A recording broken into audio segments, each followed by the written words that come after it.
Welcome to the Atomic Real Estate Show, Philadelphia's #1 real estate podcast and a Direct Subs production. Real estate investing is not rocket science, and on our show, we'll delve into best practices with a focus on the small things that add up over time. Please enjoy the authentic, informative, and actionable show with our host, Paul Jagelski. Hello and welcome to the Atomic Real Estate Show, a podcast dedicated to exploring the world of real estate investing in Philadelphia, Pennsylvania.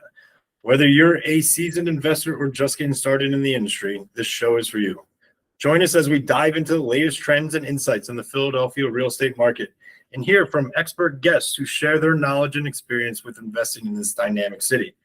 This show is brought to you by Direct Subs. Please check them out at directsubs.com. Building connections for investors and contractors throughout the greater Philadelphia area. The Atomic Real Estate Show is your go-to resource for all things real estate in Philadelphia. I'm Paul Jagelski, your host. Now sit back, relax, and let's explore the world of the Atomic Real Estate together with our guest, Jennifer Lawrence, owner and founder of Tiny Anchor Studios here in Philadelphia. Jennifer, please, if you could, introduce yourself to our listeners. Hi, Paul. Thanks for having me. As you said, my name is Jen Lawrence. I am the founder of Tiny Anchor Studios. We've been in business for 10 years. And what we do is we partner with contractors or contracting teams to bring the design build experience to their clients. That's awesome. Yeah, it's a great market to be in. So when you're saying clients, I can be a contractor. I can be a homeowner. Yep. I can be an investor. Yep. Sweet. So any one of those avenues can come and ask for your services. It doesn't have to come from one specifically to bring into the mix. That's right. That's Yep. awesome. Yeah, we're optimized to work with all people at all different levels of their project. So some people are just starting out. They're trying to figure out what it is that they want. And it can be kind of a chicken egg conversation. Like they don't know, do I find the house first? Do I find the designer first? The contractor first? So what do you prefer? I mean, clearly I prefer the people come to me, but that's not entirely true, because I think that there are times where people have a house that they love and maybe they come into it through family, through a neighborhood, or maybe they lived in it for 15 years and suddenly they're just like, I've had it. This isn't me. I want to make it me. Help me do that. That's awesome. So, yeah. So take me through the process. I'm brand new. Okay. I just found out, I Googled your website, came across it. Mm-hmm. I'm interested, but I really don't understand any of it because I am a 5-year-old kid. Okay. Take me through the process. You're not uncommon. We get a lot of clients that have never worked with a designer before, so they don't know what to expect. And sometimes we enjoy those clients the most because we get to we get to educate them on the process, and we're not paying the dues or making up for maybe a bad experience they had with somebody else. Very true. So we get to set the bar. And that to us is a favorable position to be in, because we are very much, we like to handhold during the process, help people understand. Nice. Yeah, I think we like to educate our clients because we think that the best client is an educated one, right? Yes. So if you came to us and said, I don't even know where to begin. Where do I begin? That's generally where people start. I have a house and I don't like it. And I hate it. I need you. Yeah, I get a lot of emails that say help, exclamation point, my house sucks. A lot of people are embarrassed to have us in. And we tell them, like, look, you wouldn't have us here. If your house is perfect, we wouldn't need to be here. Right. We're making this house your home, right? That's awesome. We want it to reflect you, who you are, the things that you value. So what we do is we talk to people about our process, and our process involves coming to your house, taking measurements. If you have inspiration, we like to collect at that time. Okay. Some people use Pinterest, Instagram, old school magazines. Yeah, there's a lot of different avenues that people have saved, or they just have like a photo album on their phone. So there's a lot of ways that you can share that with us. We like to know what inspires you, what makes you happy, because that's what we want, right? We don't want you to just do this because your neighbor did it and now you feel like you need to. So you're not cookie cutting designing these. These are very specific. No. Very constituted on these individuals. Right. That's awesome. And we ask a lot of questions like, how long have you been here? How long will you be here? Do you intend to move? Do you have is that on your horizon, so that we can gear them towards making decisions that make more sense in the long run. Yeah. We don't just like you. We don't not all about just budget. No, it's not. But we don't have a crystal ball, right? Right. We don't know how long. We don't know what trends are coming up. Yep. We have probably a better idea because we're very in tune. Well, you set the trends. So Yes. Well, duh. But we spend a lot of time researching trends, right? Okay. We go to KBiz. We go to hopefully some of the shows will come back post-COVID, but shows in New York, High Point, just so we can see what else is out there. Yeah. Social media has been a wonderful buffer for us because it enables us to get insight into other markets and trends in other areas. That's a good way to look at it. Yeah, a lot of trends move from west to east, so things kind of start in California. Ooh. And then they come over in our direction. So a lot of the trends in terms of color and texture kind of start in that area, and then they kind of filter back. There are ones that go from east to west, but they more frequently go west to east. Interesting. That's a really cool observation out of it, because I would have thought the opposite, to be honest. I know, you would Especially think. with the Northeast being the powerhouse that we are. We are, but we're all still kind of like stayed here in a way that I think there's a little bit more of an outdoor lifestyle that exists in California and Arizona that doesn't exist here. And I think there's that sort of aspirational desire for people to. They can pull it right in. Oh yeah. Oh. Well, little they can, right? Like Oh. you can't do things in an outdoor space in Mount Airy that you might be able to do in Petaluma. Okay. So cool. But we try. That's awesome. And I like that it's not just like a cookie cutter bathroom. Oh, this is the 5th one I put in. This is the 17th time. And these are the same tiles I've used 500 times over. I would be out of my mind if I did that. And, that's awesome. And there are definitely trends that we'll be happy to see, vamoose and move on out. I've got a couple already. I've got a couple in my head. And in all honesty, I have a lot of those trends in my own home. So nobody is immune. Yeah. And I think as any trend goes, they all come back, right? Mullets Yes, come they back. do. I mean, for God's Yes, sake, they do. is nothing sacred? No. Bell bottoms will be back soon if they're not already. There, I've seen a couple of those on my anthropology visits. They're definitely out there. So you're working with me, the client. Yes. I've got a kitchen and bathroom that needs to be done, and I've already hired my contractor. Is that a problem for you? It's not. Okay. No. We have contracting teams that we have worked with successfully in the past, but we're always open to new relationships Cool. as long as the contractor's open to working with us. Oh, cool. So they get to work directly with you then. Oh yeah, we nice. are very much. This is where the handholding comes in. We view ourselves as contractor liaisons.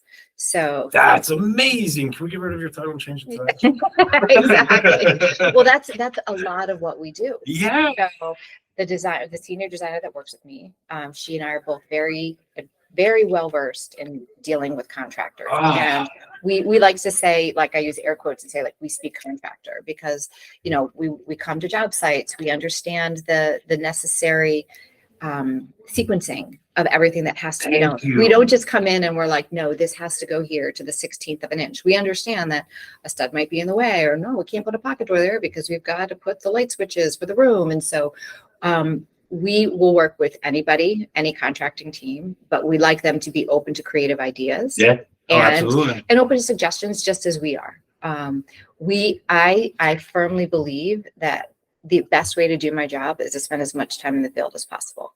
I'm serious. Awesome. Yeah. Because what happens is when we're in the Like field, every investor needs to hire you. yeah, well, we've joked about this. I'm like, I want to spend a day with a plumber, with an electrician. Oh, I got some for you. Absolutely.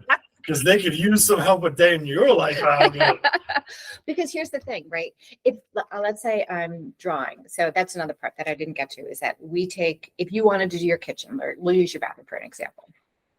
I'm drawing your bathroom, and I draw it to be really pretty. I draw it in CAD and use Chief Architect, and I draw it with there's no threshold, and we do a linear drain because it looks pretty, right? Yeah. It's pretty. Oh, great. I'm trying to put that together. Thousands of dollars to a job, right? And so if that's what the client wants, then fine. Yep. Then they're going to be willing to pay for it. If it's their idea, they're really going to get behind it. If I just put it in because it was pretty and I was lazy and I didn't want to draw in a threshold, I just created a huge shitstorm for myself. Oh, yes, you did. And my plumber and my client, because my client is counting on me to give them good advice. And I just gave them advice that's going to add $4,200 to their job. Yeah. More or less. And that's not minus all the other stuff that they're gonna have to backtrack out of it as well. Bingo. So I just did one of those linear drains. they're a pain in the ass, aren't they? They are not the normal drain. They are not. They are not. And depending on where the room is in your house, right? Now you've got to pitch the floor and Yeah, a client wanted it in. I help a contractor on the side, and a client wanted it in a new shower that they were putting in, and yeah, it ain't a center drain no more. No. And it looks awesome. Don't get me wrong. It looks so sharp. Yeah. It is.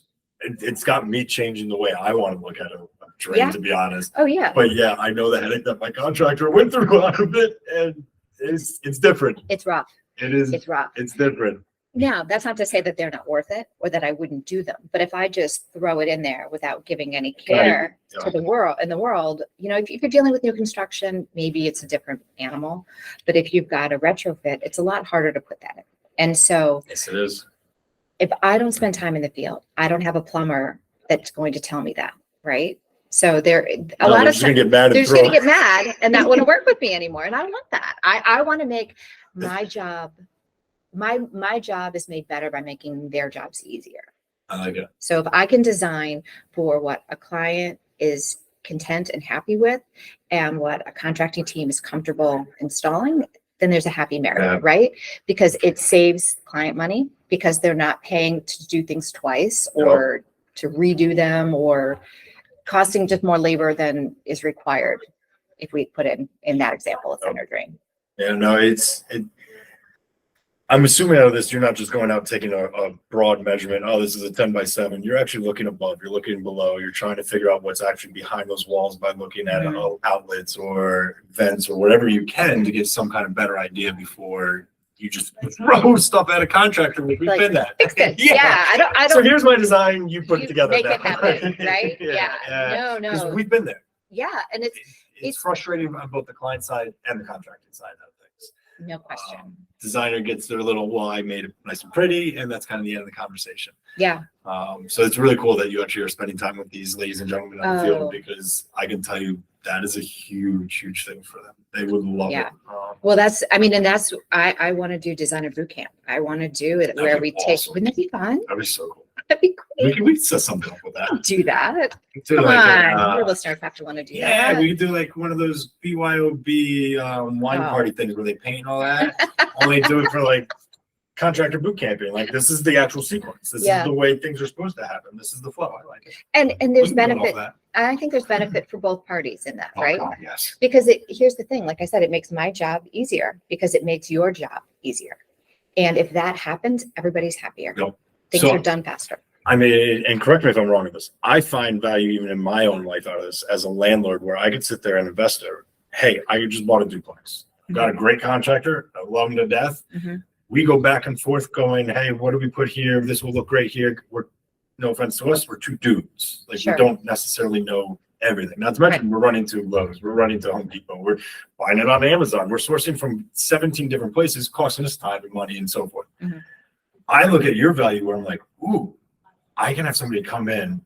I don't know how to speak contractor to my contractor. Yes. She can actually put all this together, show them where it's going to go, give them blueprints that are printed out to it versus me just be scribbling on the back of a napkin. Yeah.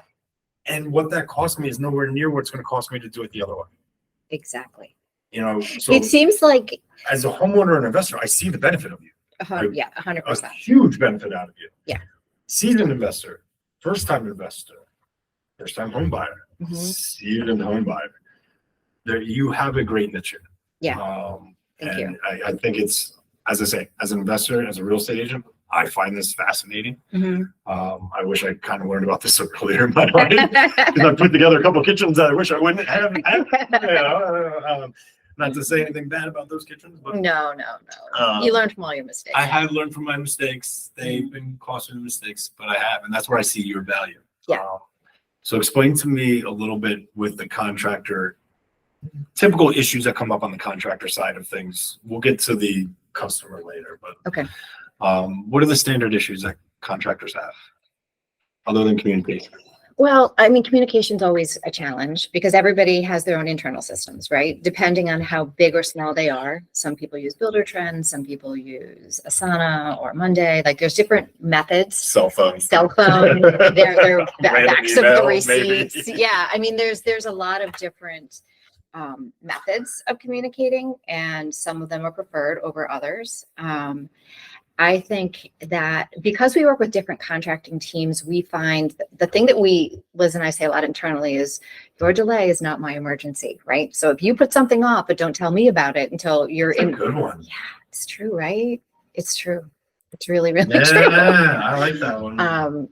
So I think communication is key. And that's not to say that we're perfect. You know, we're a growing business. And so we make our mistakes, and to the best of my knowledge, I think we do a pretty good job of owning them when that happens. I think there's always a disconnect though between the cost, the expensive things has really grown. Did I take your breath away? Yes, because yes, they have.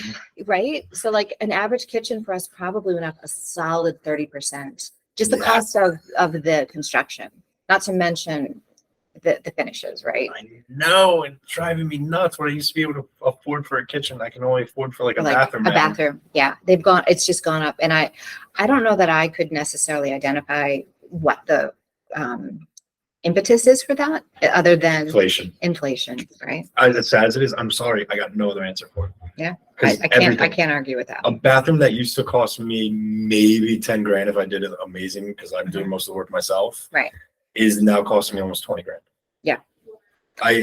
Yeah. Most, I mean, I work in a pretty boutique kind of space, and most kitchens that I do start at 100, and but even the hundreds have been 130 just in the door. Now, so the point though that I'm trying to make is that when we do any kind of renovation, there's always a discussion of construction finishes. So clients come to us and we say, what's your budget? And they're like, well, we really want to spend 75, right? On whatever, a kitchen, for example. Now, let's say they want to spend 50. Okay, they want to spend 50. And we know as soon as, don't play poker with Liz and I, because we're the worst. We have no poker face whatsoever. You will know right away that there's not a prayer that that's going to happen for 50 grand. Even if it's, but we don't. Good though, you got to be honest. We're not going to do it. We can't go down the path of designing it and break their heart early. Don't do it. You later. have to. And so what we try and counsel them on is, okay, I think the kitchen that you want is really closer to 65. Okay. Do you want to, how can we make some changes? Okay, is this like, no, we're gonna have to put it off until you have 65? Or can we say, maybe you look at a less expensive appliance suite. Maybe you look at this material instead. Okay, so you really are holding their hands and walking through options. We like to value engineer projects. Spend where you should and save where you can, right? Nice. There are certain things in your kitchen that you use, your kitchen faucet, you use how many times a day? Don't get a shitty faucet. Just don't. Because some people are like, I'll get another one down the line. No, get a good one. Just get a good one. Because the cost of the plumber to install a shitty faucet is the same it is to install a good faucet. One time. Yep. The cost to paint shitty color on your wall is the same as to paint a really attractive color on your wall. And if you talk to somebody like us, then you can get the advice that you need. So it's one and done. So that's awesome. Yeah. To me, I kind of live on that fact. Yeah. I don't believe in double buying. I don't believe in repairing a crappy, shitty product just to save, quote unquote. Right. I'm notorious if the washing machine goes down, I buy a new one. Because here's the thing. I'm not paying somebody to go out there and tell me that's fucked. I know it is. Right. Newsflash, it's fucked. So let's say you fix it, okay, temporarily, you kind of Band-Aid it.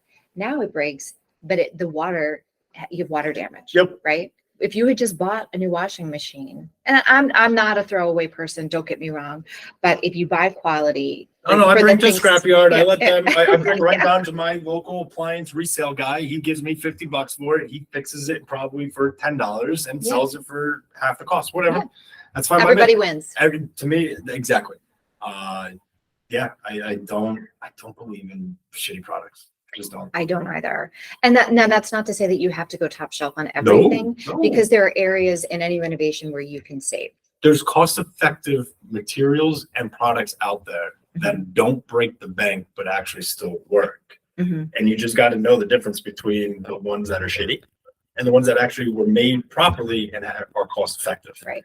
And that's where I think a lot of America specifically gets involved of problems, because we just see price tags, or we see a company name, and we assume certain things. But that's really cool for somebody like yourself, because you're going to have all that knowledge. You're going to have that information because you've worked with the products in the past. You've looked into the companies. You've done all the research out of it. Right. So you know where to make the suggestions. Exactly. That's really cool. So building me the kitchen. I'm telling you, all right, fine, I'll get the 65. I have it in my budget. I prefer the better options out of it. So we've set budget. We're working on design. Where do we go after we get that design ironed out within budget? So that process for us is pretty extensive, because we like to, we ask questions. Who are your primary cook? How tall are they? How often do you How often do you eat out? Do you, how often do you grocery shop? What appliances do you use every day? What would you do differently if you had a new kitchen? Because a lot of times people just think, oh, this is where my dishwasher, I have to put my dishwasher on the left. It's always been on the left. I'm like, but you're right-handed and your plates are on the right-hand side, so put them on the right. So I know. Mind blowing. Simple questions. We really, we ask a lot of questions because we feel that it gives people the kitchen that they need and deserve. When you're spending that money with us, we don't care where your dishwasher goes, but if it helps you to ergonomically work in your space better, then why wouldn't you? That's awesome. And if you're somebody that entertains all the time, then yes, having a double oven makes sense. If you're somebody that hosts Thanksgiving every third year, probably don't need a double oven, and there are people I think people have these images of bellwethers of, oh, I have an expensive kitchen, right? I have a pot filler, I have a double oven, I have a wine fridge. And the shit that they don't actually need. Yes, and if you need it, I want you to have it. But if you think you need it because somebody else has it, it ain't worth it. It's not worth it. And that's true in life, right? You don't want to have that mentality, which is why we ask all those questions. Absolutely. And it's really cool because circling back to what you said before, you ask those questions and you're not going to sit there and blindside and be like, oh, you want to move that dishwasher? Well, actually, that's going to cost an extra $500 because we got to move some piping. But that's not design. You already know it. You've already knew it. Right. You've already talked to it. You've already incorporated that into the back of your head out of it. Right. So the design process is pretty extensive. That's for awesome. Us. Yeah. That's good. And we ask a lot of questions when it comes to materials, like, what is your threshold for cleaning? If you're somebody that has no tolerance for things being out of place, well, then we probably don't want to put open shelves in your home, right? Or if you are like, you know what, I'm okay with a little bit of mess, then maybe, a stone that has some organic movement in it is going to be okay with you because you're not going to see the dirt. So there are those types of things that we prefer to give people what they want while still staying within, the guide rails of the trends, their budget, availability, all the other extensive list of things that come into play. So in this scenario, if I don't have a contractor and I'm sourcing through you, can I just pay you and you source out the payment that way? Or is that going to individual contractors? Is that going? We feel that the contractor spends so much time with you, is in your home. We don't feel comfortable picking that for you. Good. We can make a suggestion. And our suggestion is based on teams we've successfully partnered with and have a good rapport with. But we're always open to new people because I'm in PA, Liz is in New Jersey. We cover a wide swath, right? So when we've done projects at the shore, we actually do have a contractor at the shore, but up until now we didn't. And so some of my contractors are in Bucks County. They're probably not going to want to work in South Jersey. Yeah. So for us, having contractors that we can partner with in different geographic areas makes sense. Because let's say that a client calls me and they're in Malvern, somebody that one of my contracting teams might not be comfortable driving that far because of where their teams are coming. Yep. So that's why you're making connections. I'm always networking. Awesome because I look at that from the client's point of view. Say if in scenario A, I did hire you, you do have all the contractors under your name and your belt. Something goes wrong, I gotta go back through you. Exactly. Where now, if you're just connecting all of us and you're just another piece in this puzzle, if something goes wrong, I don't have to go through you. Right. I can go directly to the source of what can get it fixed when it needs to be fixed. And that's awesome. No, that's not to say I want to be completely removed from No. Oh, but absolutely. it's not incumbent upon me to fix it, because the amount of time I spend in your home versus the amount of time the contractor spends in your home is significantly higher on the contractor side. And if there's you need to be comfortable with them. Like, absolutely. If it's too personal, life's too short for you to feel like if you're not a good fit, it doesn't matter how much I like them. They're in your house, not mine. Yes. And that's the thing. That's what I wanted to drill down to. Let them be comfortable, because to me, everything is about that comfortability. And as you say, it's their home. Oh, yeah. And as you said before, you're not trying to help them create the house. You're helping them create the home. Exactly. So everybody needs to be comfortable out of it, and everybody needs to be working together. And that's why, again, I see so mumuch value in this, because you really do bring so many different moving parts, and you become the nucleus out of it. That's exactly right. Yeah. You're actually pushing the project forward. Right. Rather than having a stinking delay over somebody that misread a text. And now a contractor or a plumber or a painter is pissed off and pushed you off 3 days, and you're there just kind of pushing it. We're the liaison, right? And so we can, if the contractor's saying, oh, we can't do this because of X, Y, and Z, and they're kind of talking maybe a little bit more technical, we're able to almost translate for the homeowner and say, okay, we can't do it. And here's what, I shouldn't say that, because just about anything can be done if you're willing to throw money at it. And so money and time, right? So, we'll tell clients, we can do this, but it will cost X. Yeah.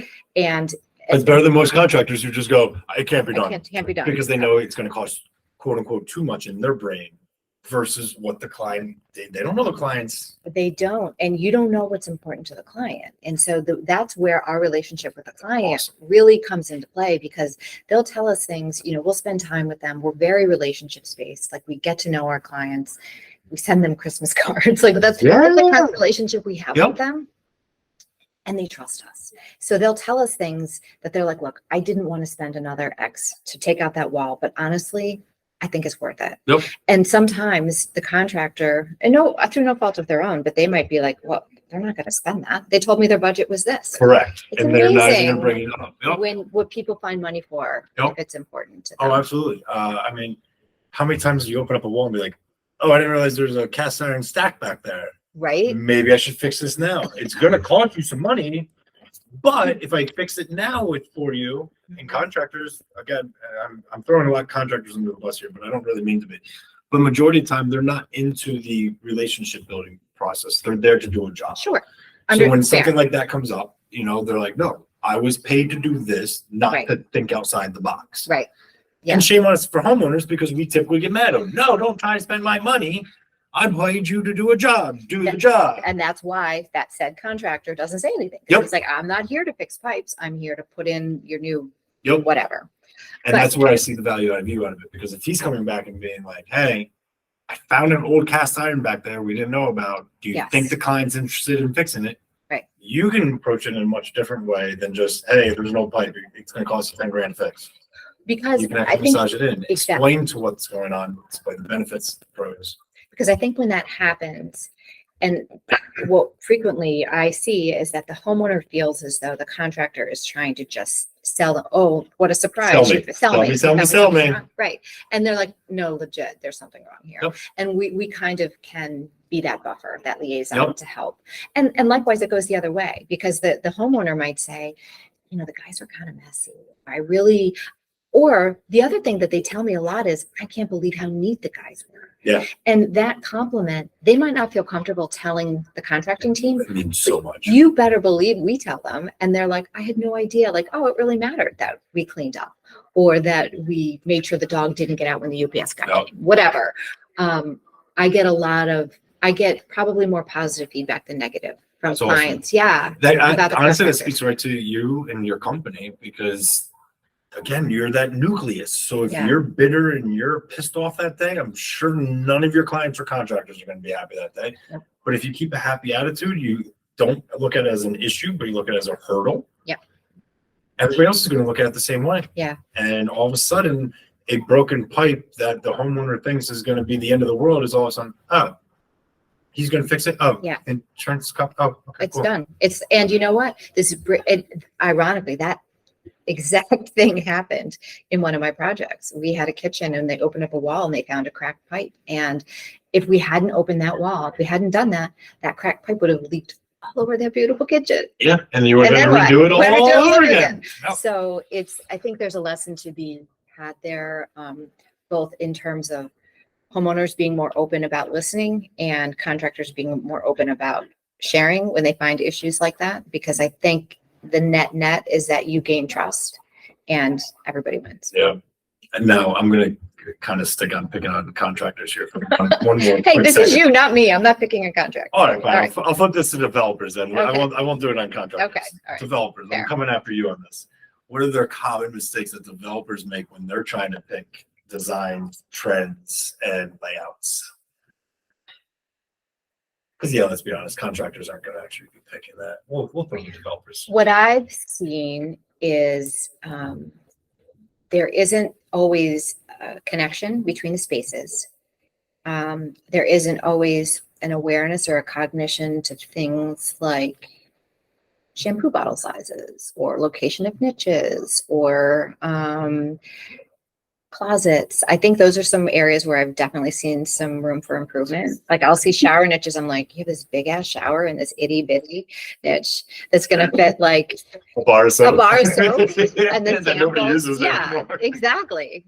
So, we try to strategically place, again, I think we have a big focus on ergonomics. So like we try and put diverters like on a half wall so you can turn it on where you won't get wet and you can warm it up. Not at the wrong end where the door is. Yeah. Of where the door light is. switches on the other side of the room, so you have to walk through the dark room. That's exactly right. That's exactly right. A light switch on the outside of the door, so somebody on the outside can turn the lights off on you. That too. But I definitely think that there are trends that people get excited about, and I've seen people kind of try and introduce trends in maybe like a spec home, and you're like, maybe want to just save that or have fun in a powder room, basement bath, or make sure that the spaces in the home kind of talk to each other, that there's sort of a connection. Yeah, that's one way to put it. Between them. Like, I think you should be able to take a piece of a pillow from one room and bring it into another room in your house, and it should still probably kind of go. That's a good way to look at things. Yeah. I mean, that gives you a very copacetic, fluid feeling. Yeah. House. I like that. Take a pillow from one room and put it in the other. If it doesn't fit, you got issues. Yeah. I got a lot of pillows to try out. What are the trends that you've been seeing come up right now? Color. Yeah. Just a lot more color. Move away from grays. A lot of natural woods. Okay. Both in terms of cabinetry, flooring has always been, woods have always been, but still kind of, it's there's been like a vibe of much more California. I think so. Almost that 70s California feel again. Colors and earth tones. Colors, earth tones, warm woods, fluid design. A lot of moody rooms though. Moody is really big. Moody wallpaper, kind of darker rooms, kind of earthy. Back to wallpapers again. Wallpapers are super hot. Yes, I know. Do people know how hard it is to take them off? They don't care. And if you are a good wallpaper installer out there, you are a very busy person because they're hard to find. No way. Yeah, they're super hard to find. Good ones. Most of the ones that we deal with are, pretty far booked out. Yeah, I've seen wallpaper coming back in master bedrooms and bathrooms. Yes. Again, powder rooms. It's a one place you can have fun. I like that. Yeah. It's a little there. jewel box. You can we do wallpaper on ceilings, on walls. We do it everywhere. What kitchen trends are you seeing? Again, color, warm woods. There's still the quartz, the white with the gray veining is still kind of running hot. I would say that a good 50% of the kitchens that I've done recently, we've gone to quartzite. So we're moving away from the white quartz. There's still a place for it, but I think that people are kind of desiring a little bit more tactile. Like we're seeing some more finishes like leathered or that would be really cool looking. It is, especially because in a lot of the stones is they'll change, like the color, the way color is reflected off it. So if you have a natural quartzite, In a polished version, it's going to look very different than it is in a leathered or suede. So it's not interesting. It's not for everybody, but it's that sort of feeling of like, ooh, you touch it and you can, you have an emotion that you feel when you do that. It's still good with like temperatures, hot, colds. Yep. Okay. I mean, I would always defer to the pros at whoever your fabricator is. Okay. I have a quartz, in full disclosure, I have a quartz countertop on my perimeter, and I have a Grot House wood island. Ooh. And so I'm very much like, I have different materials. Yeah. Makes a And match out of it. yeah, I do put hot things on my quartz, but full disclaimer, you're not supposed to do that. Yeah, very hot and very cold, I heard. Correct. With quartz. It Yeah. can actually stain them. Mhm. I have a white quartz in one of my rental properties, and it got red stained on it. Really? Yeah. It's not the end of the world out of it. It's Okay. a thin line that kind of came out. It looks like, a pot or glass or something because it's kind of circled, curved. Okay. I don't mind it. I mean, it is what it is. I like quartz. I really do. It's, I won't buy granite again. I will tell you that. And why is that? Just the durability of quartz. It won't chip. It's 10 times stronger than granite. I don't have to technically put the sealer on it like I do with granite. Right. The biggest problem is just the temperatures. Yeah. The extreme hots or the extreme colds. I just had the stain part happen, so I don't know. Maybe they left it there for over a weekend when they went away or something. Because I haven't had that issue before. Yeah. And for the price out of it, I ain't gonna go wrong with it. I'm with you 100%. I'm a huge fan. Shit on me sometimes. Yeah. And I hate that. Granite's difficult too, in that a lot of people prefer the whiter, lighter colors, and you just can't get that in granite. That's when That's you true. get the markings.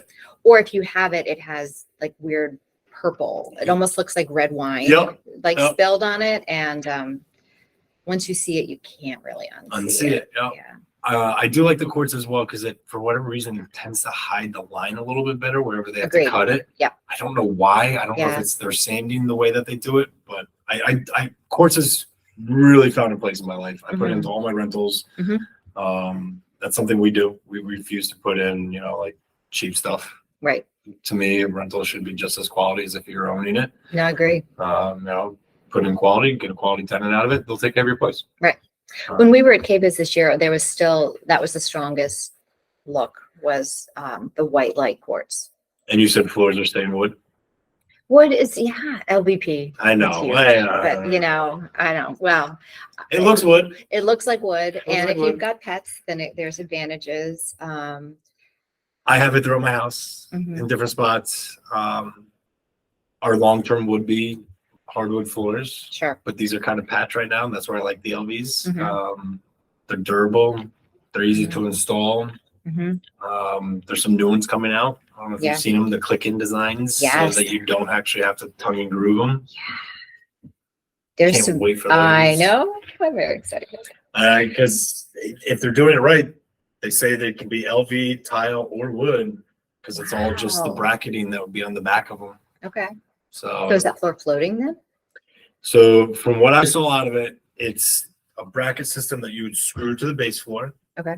And then each panel would have connectors on it, and you literally just stomp it down into place. Wow. And if you want to pull it up, they have a suction cup that goes on either end.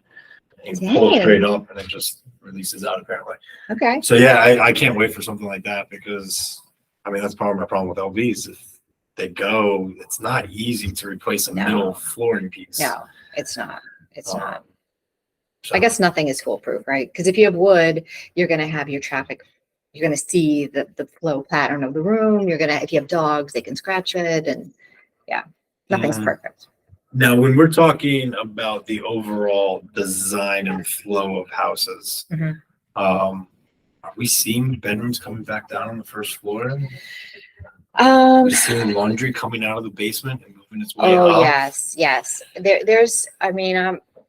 There's always going to be that desire, right? First floor laundries or where it's at. People love it. If any, I'm seeing a lot more second floor laundries. I know, which I'm fearful. It makes me super nervous because I hate water. Yes. Well, water is one of the most damaging. It's awful. So walk me through what you're telling people that want second floor washer dryers. You just have to understand the risks. Are you putting in a center drain? We're either putting in a center drain. At the very least, we're putting in some sort of catch basin or pan so that but the problem is usually if something happens, you're not there. You're away, right? You're on vacation or you went to work and it's 8 hours of that. So. All right. Center drain it is. Center drain it is. Closet space, where do they put it in? In the hallways, in the bedrooms? I'm seeing stackables in stackables. Yeah. Sorry, I don't mean to give you that face. No, I hate them. They're not my favorite, but they're more streamlined, and so there's something that people can squeeze into a master closet.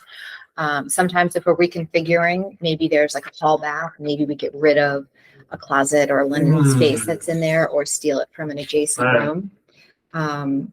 Outdoor space still big this year? Big. Yeah. People putting money into outdoor spaces. They really are. Okay. Yeah. A lot of our clients they've kind of maxed out what they can do on the inside, and now they want to do it on the outside. Oh, cool. So we're putting in, outdoor fireplaces, TVs outside, screens, whole 9 yards. Okay. Yeah. So outdoor kitchen type kind of outdoor steps. Kitchens. Yeah. We don't do it. There's that Cali life right there. Yeah. Exactly. All right. Now I see what you're saying. Yeah. And our seasons are changing a little bit. So and if you have the ability to add heaters or a fireplace out there, then that kind of gives you a little bit more of a buffer. So if you're somebody that likes to entertain or smoke cigars, having an outdoor space is really key because most people don't want that inside their house. And a lot of times people watch football, they hang out outside. That's what I like out of it. Yeah, it's a win-win. Yeah, that's awesome. For outdoor space, because again, this is not going to be more personal on me. Are we talking almost sunroom type space or full open air, pergolas? We're seeing more open air. People love the idea of sunroom type spaces, but the majority of what we're doing is open air. I'm thinking real estate trends here. What's selling, what's not? Is that what you're seeing in your spaces? I am. Okay. I'm seeing. So like me personally, I like the sunroom. I'm a big sunroomer. Okay. But I am seeing more and more outdoor spaces not converting to the sunroom, but converting more to the pergola, open air. Right. Maybe a roof. Right. Yep. A simple roof. Yep. And some supports, and then, like I said, maybe a fireplace, maybe not. It depends. I'm seeing a lot of fans where I never used to see fans outside before. And I haven't been out to California all that much. I lived in Florida for a little bit, so I always call them the Florida house, like the outdoor living in Florida house. Yeah. And I've been seeing so much more coming up with the outside grill actually being built in. Oh yeah. The sink being there, the trash can being built in. So like the cabinetry of the outdoor kitchen literally being set. Yeah. So it's pretty cool that you're seeing the same thing out of it. And we saw a huge change post-COVID, right? Or because of COVID, people were spending more time at home and they were like, you know what? I've been putting this off for a long time. I think now's the time to do it. So question about that. Have you been seeing people wanting to put walls back up now that more people are spending so much time at home? Because we went through a very open floor plan there for a while. And everybody's home. Everybody's home. And you start to realize that can be a difficult way to live all the time. I haven't seen that. Okay.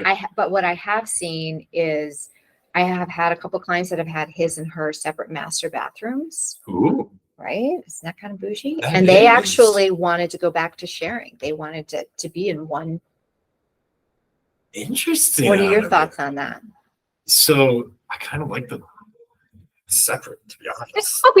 I was, when they first called me, I was like, really? Because I think that's kind of badass. Yeah. Two separate spaces. I would give her all of the vanity mirror lights and the color that she wants out of it. Mm-hmm. And then my side would be the shower and simpleness. I'm more for, I don't know, hats and watches and exactly. shoes. Right. I would not want to go backwards. It is. It definitely took us by surprise. I would almost take away my walk-in closet to have my own bathroom space versus my wife's, to be honest with you. I can't believe that one. Isn't that crazy? Yeah. His and her bathrooms are very fun though for that reason, because you can have that separate space that really just you can, and it enables you to do things a little bit more on gender lines, right? Like, so when we talk about that ergonomic, the way you design it, and like women probably spend more time getting ready in the bathroom than men do. And so having a space where they can do that, that is their own space, is Pretty badass. Yeah. Some of the other trends I'm seeing, and again, you can either echo it or deny it. Master bedroom smaller, walk-in closet larger. So give me a bed space with that I can put a bureau and a TV, or maybe now I'll just hang my TV because it just needs an outlet nowadays. And then I'm seeing these closets that, I mean, it's a kitchen island. It's fully scaped all the way around, and it's twice the size of the bedroom. And exactly. I mean, that's what I'm seeing out of it. It's kind of a surprising trend. You think of people wanting more space for themselves, right, in their bedroom, but a lot of people don't spend a ton of time in there. We're definitely people that used to have sitting rooms, right? And those are all getting walled off for our closet. We're seeing a lot of that. So maybe back to your question about putting up walls as opposed to taking them down. We've definitely seen that. People always want more closet space. They want to see what they have. Although we always tell clients, especially when it comes to kitchens, like, you might not need more storage, you just might need less stuff. So true. There's so many fun kitchen things. But here's the thing: when people go through their kitchen, they take everything out of their cabinets. They're like, I didn't know we had a Snoopy made. I know, right? Like, here's that platter from the Super Bowl party we had. I buy a hot dog maker. And people find that kind of stuff, and I'm like, see, you don't need to store that. I mean, I'm not arguing with the fact that many people could actually benefit from having more storage, but take a good inventory of what you're storing and come back to me. We're a family that likes to be organized behind cabinet doors. Ooh, I like that. No. AKA everything looks organized on the outside. You open up the cabinet door and it's organized. So if I were to open where your spices are stored, what would I find? It's a drawer with a whole bunch of lids that you would see on top that range from red, orange, black, white, different sizes. Different. So if you're looking for the garlic powder, do you know exactly where it is? I do, because I cook. Okay. All right. But if I was to send you into my cabinet looking for the garlic powder, it'd probably take about 50 shots. 10 to 12 bottles that you're picking up before you find the right one. We are very organized for the outdoor space or the outside space. Yeah, that's fine. There's nothing wrong with that. We have tons of cabinets and tons of hidden places, tons of drawers. We were definitely falling into that category of you redo the kitchen, you're like, Snoopy, welcome to the family again. I mean, we have a mad cache of water bottles in our house, right? From water bottles, stupid 5K that somebody ran, and a college we visited, and something that we're like oddly nostalgic nostalgic on the house for. And the real estate agent gave you a water bottle. Right. And so every once in a while we need to, just like your Tupperware drawer, you got to pull them all out, make sure the lid has a base, and I have a question for you about garages. Okay. Keep them or get rid of them? Oh, keep them. Get rid of them. I've been seeing more and more garages being converted to living space. Okay. I don't have a garage because our previous owners converted our garage to a living space. Interesting. Okay. And I am so hurting for a garage. Oh, yeah. And I work with a lot of buyers. Yeah. A lot of buyers, we'll go out, we'll see a house. Oh, garage. All right, I can turn that into living space. Good equity. I'm like, you're going to want it. Here, just so that do they have like a shed or something? Where do you put all your shit? I have sheds everywhere. So that garage space is my office, my wife's office. It's also our fourth bedroom. It's also our bike rack room. It's also all those closets I was talking about. My tools are in certain ones. Some of them are cedar closets, so jackets that we don't really use and stuff like that stay in those. Another closet houses all of our mechanics for the house. So it's a catch-all. Sure. And then we got the driveway shed, that's 5 feet deep, 10 feet wide, that you can push kind of things in there. That's about it. And then we've got our pool shed, which in the summertime is empty. Right. But in the wintertime, it's packed. So, every summer we sit there and we look at it and go, oh yeah, we have tons of space. We don't need anything. And then and then as I continue with investing and continue my tools that just keep multiplying more and more and more. I envy people with garages, so that's why I ask out of it. Now, interestingly, our house, it was the model for our development. So it was a first owner, we're the second owner. the model offices were where the garage was supposed to be. So when the first people bought it, they said like, no, don't turn that back into a garage. So they actually converted our garage into living spaces, but then they built a separate garage. So I have literally, you cheated. I know. I was feeling very guilty to even share that tidbit I'm with you, trying to. I have some township things that I got to work out first. Well, that's where it gets sticky, right? Because you have impervious surfaces, and how big can you build, and how big is your lot? Is it attached? Is it not attached? Yes. Yes. So yes. So when is it 6 feet high or 7, because then I can get closer or further. The property line. Well, and that's where it gets complicated. So I can see why people would say like, oh, wait, I can convert that. And we actually, just this past weekend, I said to my husband, like, oh, I know, let's take down the wall between both these and make a big room, because then you would have like a big first floor master suite, because we do have a full bath on our first floor. So there is that part of me that thinks that'd be kind of cool. But I'm also like, I feel like I walk around with a wrecking ball over my head, like, oh, we could do this, we could take that out and change this. And I get told all the time I can spend people's money really well. Oh, I'm really I can spend your money all day long. Yeah. On the other hand, a little bit tighter with, but it's, we opted not to do that.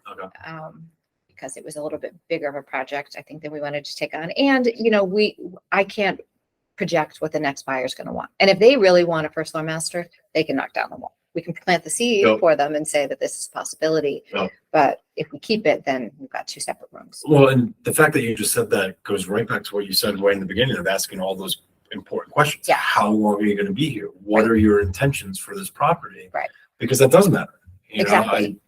I know my end game for my properties in 13 years and 6 months. Like, I know that that's the end game for my property. It's either going to be rented or it's going to be sold. I based my decisions off of that. When do I do the roof? When do I do the kitchen? When do I update my bathroom? When do I do my flooring? So the fact that you're asking that already shows a level that these clients probably didn't even think about. Right. Oh crap, I'm going to be here for 20 years. If I do a kitchen now, I'm going to have to do it again before I get out of it, because I'm not going to like it. Right. Or do I wait 5 years and kind of push off a 15-year kitchen and deal with that? Right. So that's really cool. The fact that, again, you're diving into these clients, you're really figuring out what's working for them. You're working within their budget out of it. And then I have another not final, but I got so many questions. Sourcing it. How are you sourcing these materials? Is it through the Lowe's and Home Depots, or are you going and finding actual companies that produce this stuff, like CNC cabinets, for example? Right. It's a mix. Lowe's and Home Depot are not generally our go-tos. I love the fact that you said that. Sorry. I know that and that's no disrespect for them. It's just that they don't fill the real need. They don't feel the need. They feel the need if time is short and you need something quickly. But so does Amazon. Bill.com comes pretty fast too. So, we've had really good experiences with sourcing things online. When we work with clients, we do use some online sampling companies, which really help, because what that enables us to do is we have companies that we've worked with in the past, Tile Bar, Artistic Tile, different, through Mosaics, companies that we know the quality behind them, and it enables us to come to your house with you and look at things in your light. And we have it like that. Oh, how awesome. Super helpful for paint colors too. So for sourcing, we do some of that, again, is a little bit predicated on the relationship with the contractor, because so if we're ordering, we're going to source through for whom places we've had good experience, right? If the contractor is ordering, they're going to dictate where we source through, because they're going to have their so you're preferred still flexible. We're still flexible, right? So let's say you have a relationship with a Granite fabricator in Westchester. Okay, that's who we'll use. That's who we'll source it from. So we'd like to meet people where they're at. And maybe we meet your Granite fabricator and we're like, damn, this is a good guy to know. Put in my Rolodex. So it really can benefit everybody in the process. And, we're very open. We're very welcoming. We like to work with lots of different people. And so having that attitude, we're not closed off. We're not like, no, we're not working with them. We're going to use our guy. Because most of the time when people say they want to use their guy, because they're getting a kickback, or they're a friend, or you have a relationship, we take that off the table. We don't give a shit who you work awesome. with. Like you work with who you say you want to work with, unless we've had maybe something happen. Right. Yeah. And you'll raise your concerns, but that's what they are. But that's so few and far between that it's almost like a non-issue. That's awesome. And again, I'm seeing such a benefit for all three sectors of real estate, which is so rare out of it. Mm-hmm. Homeowners, investors, developers. Yep. I mean, anybody can benefit from these. Uh-huh. Everybody should benefit from something like this. We like to think so. I mean, again, I'm thinking of my own personal rental properties and the amount of time and money it would have saved me to have it pre-designed Mm-hmm. and then sourced for the majority of the products out of it. My contractor and I aren't sitting there going, we forgot the 3-inch filler. Yeah. And then stopping dead because you can't do anything until you go get the 3-inch filler. Right. And depending on where you got it, then maybe it was a pain at the same time and then the colors aren't going to match. And so again, I'm not saying that what we do is without issue, but we try and eliminate a lot of that guesswork. We try and make it so that it can be as turnkey as possible for everybody involved. That's so cool. And if, let's say your contractor wants everything from Home Depot, fine, we could do that too. So be it. Yeah. It's just that's not our generally like our first stop. No. And again, you're working with somebody that can be working with a shell and putting it together, or a homeowner that wants a powder room redone. Right. I mean, again, your flexibility without that, it really is driven by the consumer, the contractor, and you're just molding yourself to fit the need. Exactly. And that's yet again where I see that so resourceful for Philadelphians is like, you don't have a strict business model that you got to fit into. No, your business model is I can fit into your life. Exactly. Right. You need a lot of hand holding. And that's another thing that we kind of learned the hard way is that we charge clients by the hour now. We used to do one price. Ooh, smart. Yeah. We used to do like a lump sum. And what we found is that there were clients who like made decisions super fast and we felt bad, like, crap. Like we charged them so much and they didn't need as much. And then we had other ones that needed a ridiculous amount of help. And that puts a lot of stress on our resources. Oh God, yeah. So absolutely. When we came up with more of so what we do now is we say, all right, your kitchen, we think it's going to take us X amount of hours. We're charging you X amount per hour.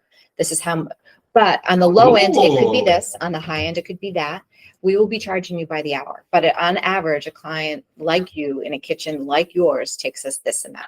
And that already spells out how many visits you're going to be coming out there, how long you're going to be spending out there for that time. We give them a timeline of check-ins. Oh my God. So we say, this week we're doing this, this week we're doing that, next week we're doing this, so that people know, okay, this is a week where we're going to have a Zoom meeting and we're going to, go over the design and we're going to make decisions on the fly. I'm going to show them their whole plumbers, kitchen. You better get up to date because we're talking about your shit today.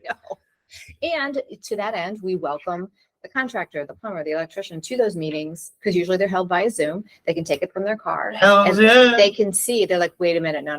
That's not what we talked about. We have fire code issues here, and we're like, okay, well then, what do we need to add in to make that? That's awesome. It's pretty great. That's really, really cool. It's pretty great. What projects you got going on right now? Oh, we just finished. That many, huh? No. We just finished a lot of whole house builds. So we had multiple builds at the shore. And another one in Bucks County. And so now that those are winding down, we're kind of like, okay, we can have a breath again. Yeah. Starting to do things like, spring buyers that are buying new houses. No, and that's exciting for us because we have been working at a really, really frenzied pace for the last 18 months. Because we had a couple of NDA clients, we had a big commercial project, and those for us were so fun and so exciting. And we're so sad to see them end. But I'm also happy to have my Saturdays back and have a life again with my husband and my children that I have had to kind of put on hold while this crazy storm was being weathered. So we're happy to have a little bit more of that personal touch. When we have big clients, when we have big clients that take up a big bandwidth, we can't take on new clients or we can't service those that we have in a way that we want to. Yeah. And I think that was probably one of the painful lessons of COVID is that there were times that we were just stretched so thin. When you're a business owner, you don't want to say no to people and you don't want to let them down. And I'm not good at it. And so there are definitely I mean, I've made some mistakes, and I own those, and I think I'm better for it. And I think our business is absolutely poised for the next best thing. So over those last 18 months, how many of those clients would you say, in your opinion, were potential buyers of new homes, and then they're like, you know what, I'm done. I am dumping it into where we live and making where we live perfect? Oof. I think if you were to say 18 months, I would answer that differently than 6 months, because I think that for the last, if I were to rewind the clock 18 months, those clients were like, they felt very house rich, and they felt like they wanted to stay. They felt house rich, and they felt like they had more, and maybe they did have more money, right? Yep. They weren't traveling. They weren't sending their kids to daycare. They weren't going out to dinner. They weren't doing all the things that they normally do. Gas expenditures all of a sudden. Yeah. They were buying sweatpants, right? They weren't buying dress shoes. Yep. So they were cash rich, and they were house rich. And they were like, yeah, let's do this kitchen. Let's do this outdoor space. And now I think that's changing a little bit. People want to see what the market's going to do. They do. Yeah. I mean, people, and the houses were selling for so much money that they were using their comps to compare what their neighbors were selling for. So they felt confident in doing that renovation. Yep. I'm seeing a little bit more of a pullback now. And I don't know, again, I don't have that crystal ball. Who knows what's coming next? But I think people were really nervous for a little bit, and they seem to be loosening up a little bit. We're seeing more of the move towards. So 18 months ago, cash rich, house rich. 6 months ago, super nervous. Yeah. Now I think it's moving back towards they're ready to do the things now that they kind of got nervous about. I think you're going to be busy this year. I think there's going to be a lot of people that are going to not want to test the market just because it's so volatile. Yeah. There's going to be a lot of people that are going to be frustrated that the market's not going to quote unquote crash. Prices aren't going drastically down. They might go down a couple grand, 20, 30, 40 grand, but they're not crashing. They're not going down at the rate that they went up. Nope. And I think that's going to start making people, again, this is all personal, but I think they're going to start wanting to, reinvest into their house again. Start changing spaces the way that they wanted to. And I personally, as a real estate agent, I love that. I love when I see neighbors, friends, family reinvest into your house and reinvest into the biggest decision you ever made up to that point to buy that. You dumped a lot of money into it to buy it. Now just keep it up. Yeah. Because I can't tell you how many times I get frustrated when I go out. Yeah, your neighbor's house did sell for $5, but you didn't keep up with your house. Your house is $350. Yeah, their house wasn't beautiful, but they kept up with it. Right. They did all the things. You lived in it. Right. And you did nothing. So, that's a hit that we all got to and that's why, again, I love your concept out of it, because it's actually bringing benefit to economies. It's bringing benefit to the local communities. It's bringing benefits to the owners. It's bringing benefits to all the contractors. There's really nobody losing except for your family and friends. I know. Those individuals have to take a hit for everybody else. Yeah. But we appreciate that. Yes. Well, and that's what forced me to grow in the last, little bit of my tenure here is and bringing somebody on my team that I trusted and helped. It's made my life infinitely better as a result of it. And there's so many great neighborhoods in Philadelphia, right? And what I find a lot of clients will say is they're like, well, we wanted to buy a bigger house, but we love our neighborhood. We love our schools. We don't want to leave this. We just want more out of this space. And so that's where we kind of come in and help them find that. Do you help educate them that you can't really change a neighborhood design just because you want to? So if you live in Mount Airy and you want a California look, it may not be the greatest thing to be doing. Yeah. And then, good. Yes, we definitely do. Now we do have clients too that kind of go, they want juxtaposition, right? They want like a really cool old Dutch colonial outside, but they want like kind of a cool modern. Absolutely. Rock on. I am here for it. Just trying to change my neighborhood around in one house. Exactly. You don't want to be the biggest house in the block. You don't want to be the smallest house, and you don't want to be the weirdest house, or the you don't want to be like, you don't want to stand out in a sore thumb. That's exactly right. You always want to have that blend, and going back to one of your previous points when you were talking about you can have a lot of fun in that powder room. Yeah. I feel too many, and I don't want to say designers because I don't even know if they actually have their designing background out of it, but too many people try and get too crazy on the outside of their houses. If it be the shrubbery, the color, hey, I can put window shutters on a Spanish style house, and you're like, those don't. Right.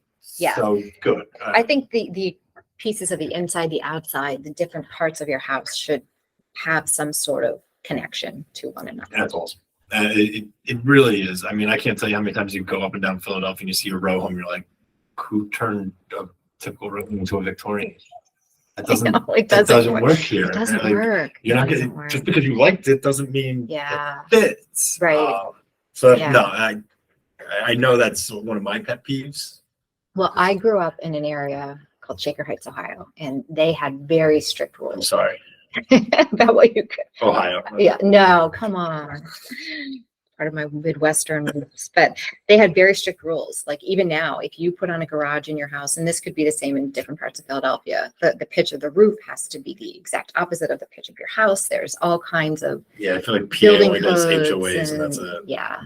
We don't care enough. But it gave me an appreciation and an understanding for why that matters. Yeah, I'm not saying that it's always it does something matter. that as a homeowner or certainly as an investor that you want to hear, but I think that what that enables you to do is have a connection between the different spaces inside and outside of your home so that it helps maintain the value. Well, from a buyer's point of view or an agent's point of view, we go look at a house. It might be priced right according to what's in the neighborhood.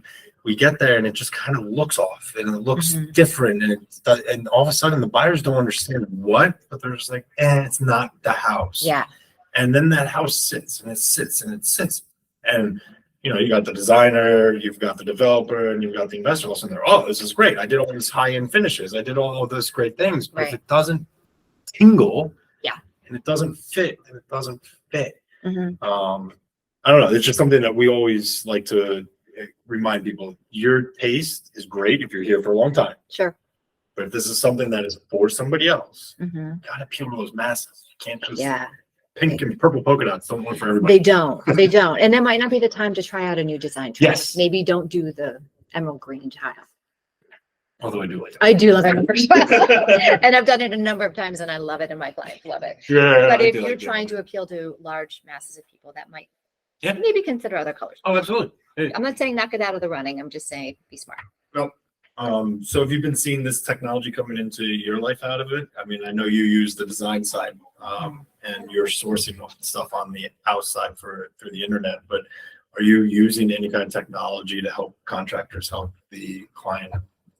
Well, we're definitely stuff like that. We haven't gotten that far. That is absolutely an aspiration. I'm so intrigued by it, and I'm so enamored. I totally do, and I'm so enamored by the organization that it gives. We're not there yet, but that is absolutely on our radar. That 100% is you. Oh, me as a contractor walking in, you're handing me a binder. Like, here's the bathroom QR code. Oh, here's well, the kitchen we have the binder. It's just a QR code. We're walking up to the edge and ready to ring the doorbell. That's 100% how I see that going down. From both the investor side, client side, and the GC side out of the contractor side. Oh yeah. Again, we're looking for ways to just equalize everything so that we all have equal access to the information. Why should you have to go through and look for a PDF? Why? It's just put it on the QR code and good to go. Yeah, I know people that have laminator machines that they put them off in California. Yeah, one of my contractor friends does that. He does that with QR codes and he's ready to go. Boom, boom, boom. And he's laminating them on the spot. So what is he putting? Hanging them in the bathroom and stuff like that? Yeah. Get the hell out of here. Yeah, I mean, that's some next level shit. That is absolutely. How cool would that be if you're walking your own home and you're like, I swear it's designed, watch, honey. Yeah, exactly. I know. How much now do I just want to do that nonstop? Oh my God. As an investor, I can have people walk properties before they're even ready to go for rent because I could just show them every room as they walk through it. This is going to be the space. I don't see it. Bing! Yep. Now you see it. I know. So much potential. So much potential. But I God, think your worth just went up another 15%. But I think that Price you out before I'm even done. Go. I think though that those efficiencies are a win, right? In the long run. They take a little while to ramp up, to get used to it, to tweak it and get it right. Yeah. But once you get it, then all of a sudden you're like, damn, how did we do it without these? Because everybody has a smartphone on them. I work with Amish guys and even they have smartphones. So I love the Amish. You want to talk back to like quality? Wow, yeah. I don't get all the rules and how they bend them, but I love my They Amish. do bend them, but they do. Yeah, they do beautiful work. That's awesome. We're gonna get you on the QR code by the end of I'm so 2023. excited. Liz, you hear that? We're doing QR codes. freeqrcode.com. Yeah. I believe I'm per writing that website, down. it's like 10 or 15 QR codes that you can create. Really? I did it for COVID for open houses. Okay. So everything was QR coded. So, that way you didn't have to take anything with you. So when you say everything, like if you were to go into the kitchen, was there a QR code? Yes. And what was on the QR code? Information about the appliances, information about the kitchen and ages of the countertops and all that kind of stuff. So during COVID, I went nuts. I went extremely nuts with my QR codes because we weren't allowed to legally hand out paperwork. My paperwork Ooh, was what had all those interesting. descriptions on them and everything. Okay. So I found free QR code. You can change it. So even if it allows 10 or 15 or whatever it is, Mhm. every open house, I just went back and changed each one of those. Oh, gotcha. So it Okay. doesn't It's allow like you to a- make 15 of them and then dead. Right. You can change number one to what you want it to be and so forth and so forth. So I would do it to websites, the listing website. So you QR code as soon as you walk in, here's the listing website, give you all the information about that house. Go into the kitchen, just the information about the house. I would create my own little website out of it. I would put my own little pages, pictures, and done. I would put amazing. my following, my Instagram stuff. So Yeah. if all this was great, couldn't give you a business card, right? Oh. So I put a QR code to my Instagram. So as soon as you did it, bing, popped right up.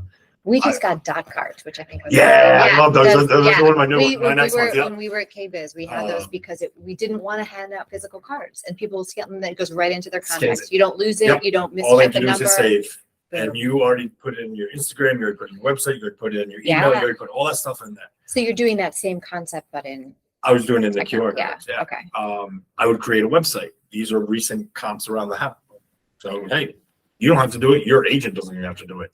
Here is your comps to prove our price. Okay. You're going to other open houses today?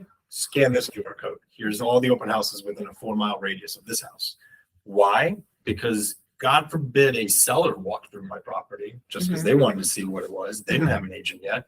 Holy shit, look what this guy did to sell this house. Wow. I looked at every person who came through an open house as potential buyer seller. I don't care. Mhm. But I'm going to make your experience the best.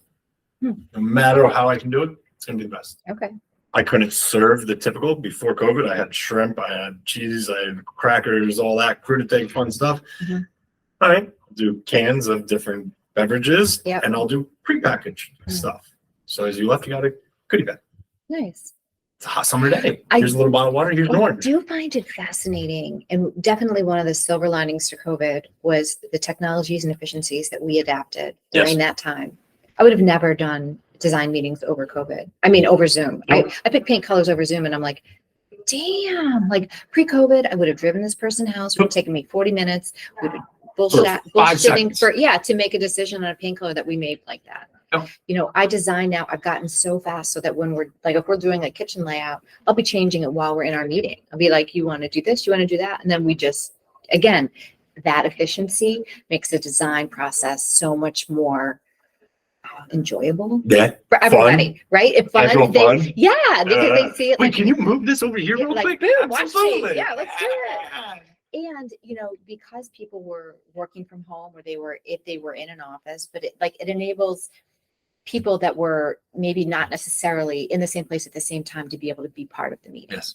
So if only one person was at work, they could still dial in and be a part of it. So That's awesome. I think QR codes and Zoom are probably two pluses to COVID. So that kind of brings me to my wrap-up questions out of it. Okay. What's something you're doing this year that you weren't doing last year? QR codes. Yeah. I love it. Gosh, what am I doing this year that I wasn't doing last year? I think I'm taking on more projects that excite me. Okay. That's something that, again, that COVID hangover, I think that made us feel like, we were saying yes to so many things, and we're trying to get better about really making sure it's a good fit. We don't have to say yes to every job. We can be a little bit, more. Yeah. Notice I didn't say we can say no. I said we don't have to say yes. Semantic difference, and yet somehow it feels infinitely different. Yeah, such a big difference. But I think being a little bit choosier about who we partner with is important to us, because makes sense. We're not the right fit for everybody. I'm okay with that. There's a lot of great designers out there. I am by no means the only one that's doing this like I'm doing it. There might be more people doing it after this podcast, but I think that there are a lot of people that do what I do, and I have a tremendous respect for other designers in the industry because I think that they're doing an incredible job. That being said, I think it's okay for me to say no to working with people that I'm not a good fit for, whether they're a contractor, a developer, or a one-off client. And it will make you and your business better. Mm-hmm. It really will. Yeah. That is probably one of the hardest lessons I think almost anybody and everybody has to work on. Mm-hmm. I know I'm with you. Saying no is such a hard thing because you want to help anywhere in every way you possibly can. You want to see the good in people. And you know what? I've been hungry for so long. Right? You're like, I worked so damn hard to build this business. I can't say no. Yep. Why would I say no? I just want to say yes. Like all I've wanted for so long was business. And then you have it and you're like, nah, I'm good. And that's not what I'm saying. I'm saying that no, maybe this isn't a good fit for us, or no, maybe I'm not qualified to handle this project. I'm okay with that. Just knowing your boundaries. Yes. Knowing your lane, knowing your boundaries, and staying within them. And if you have to deviate, you deviate, but you deviate within a respectful amount that won't fail, I guess. I don't really know how to put it. It's okay to have guide rails, and to work within those. But I think that that's a really difficult lesson to learn. Especially with all the different hats I know that you're wearing, but most of us are wearing. Oh yeah. If every yes means a no to somebody else. Exactly. I got to the point where I got tired of saying yes to everybody and no to my kids. Mm-hmm. So I changed my life. Yep. And that's just something I did out of it. But that's why I agree with you. That point of being able to say no is so hard, but yet it's so powerful when you can. And that resonates with me because I feel like during COVID, I was saying yes to somebody else and I was saying no to me or to my family or to. And you got to take care of you first. Yes. If I learned one thing through COVID, you have to take care of yourself before you can take care of somebody else. Mm-hmm. You can't. It's the old put your own breathing mask on first. Nope. It really does go right back to that. So yeah, that I like that. I'm going to work on that one as well out of it. Well, good luck with that. Thanks. What is something that you would give yourself advice to do over again? So think younger self, if you had to do it over, what's something you would change? I think know your worth. I think that, I think I am not my client, right? Like you just said about, we said earlier, contractors like, oh, it's going to be too much to take that wall down. You don't know that, right?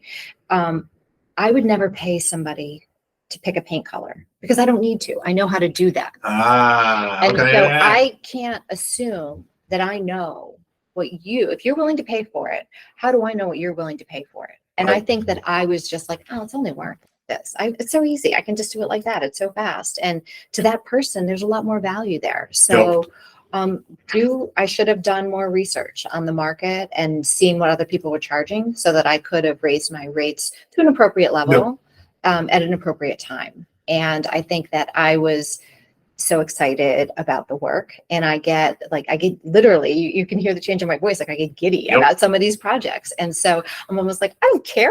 I'll do it for free. And yes. And that's what we'll say no to, right? Right. That's the part of me that I have to say no. And it is very hard to turn off that part of my brain because if I walk into someone's house, I'm moving walls, I'm painting, I'm changing the window treatments, I'm keeping everything the same. Like maybe it works great, but my head just does that. And so it's really hard to channel that part of my brain and refocus and say, no, this is a billable hour. Okay. And just putting that boundary up. But at the same time, that's also kind of what makes me great for my clients. is that I give a lot. I give more than for what I charge. So I like the fact that you said know your worth for a very good reason, on the fact where if you undercharge people, you're probably not going to get the best clients because you're looking for that cheap person. Right. If you overcharge yourself, you're probably not going to get very many clients. You're going to be underwater. So that is a very, very key aspect to your business, no matter what your business is. Right. Is to know your worth out of it. Yeah. Even as an investor, know what you can and can't do out of it and what you need to hire out versus I can do everything with sweat equity. Right. You know, that you literally have convinced me over the time that we've introduced each other and now sitting down here today where I'm like, my sweat equity probably isn't very good off trying to figure out what appliances, what fits, what colors, what schemes, and sourcing all that crap. Right. Where if I can pay somebody to do that who's already doing it on the daily, for them it's quick, for them it's easy, and for them it's fun. Right. For me, it's painstaking. Right. That is a great thing to pay for. Yes. My value just went up, even though I paid for somebody else. Right. And so that is awesome. I think a lot of times people look at what we do and they think it's kind of fluff. It's not a big deal. But you take it to a different level, though. We do. And most designers are, no offense to the designing world, but most come in and say, yeah, I can do colors here, change your couch here, or we can change cabinets. Oh, go to Lowe's.com and we, look at the colors and we'll pick whatever. No. You're bringing a different value to this. I mean, you're physically sitting down with them and freaking figuring out who they are before you design anything. Right. And then I think that's what makes our designs and our clients unique, right? Yes. Because they're able to get this. They're getting a process, right? That's what they're getting with us, is this entire renovation. Like, we want them to have a positive renovation experience, positive building experience. Let me tell you, 95% of renovations are not positive. They're not. But you know what? There's dust everywhere. There's garbage. But to that end, that's part of what we do. We manage that expectation and we explain to them, look, this is going to suck. Okay. Here's sometimes you're going to be like, I hate this. Why did I fucking do this? You know, and every new thing that comes in, you're going to think, oh my God, this floor, it's to this, these cabinets are to that, like, because it's the first thing you see. You don't have this, you remember when big picture. Yeah. And you don't have this moment like they did on, what was that show? Extreme Home Makeover. It's like, move that bus, right? There isn't this grand finality. It's like a slow gift that you're opening, it's like Hanukkah. You've got like one thing for every night. And I think people get a little freaked out. And so what we do is we kind of be like, hey, it was demo day. How you doing? How'd it go? Oh, no. Yeah. So check-ins. We try and do milestone check-ins and see how they're doing, because we recognize there are times where they're like, that goes right back to that binder. Yeah. And you already gave them the expectations. They know what they're getting into. People are oddly emotional at times that they least expected. And we're kind of there to, we're part therapist, part designer, part liaison, and we wear a lot of hats. So other than your delay is not my emergency. Yes. What's a good quote that you like? Ooh. Because I love that one. That one's pretty great, right? I mean, there's so many applications for that. Oh God, my tenants are gonna hate me. It might become my new voicemail. Thanks for calling Paul Jagelski. Your delay is not my emergency. So yeah, I like that one. All right, if I had to pick a second favorite quote, I would say on this one, and it was, the best rooms have something to say about the people who live in them. Ooh. Yes, by a man named Datapix. And I believe that, and that's a big part of our design ethos, right? Like if I were to walk into your home, I want there to be things that are uniquely you. Yeah. I don't want to just go to some art gallery or Home Goods or Target, wherever, and buy things to fill up your space, right? I want to know that you're a Penn State fan. I want to know that you used to play or didn't.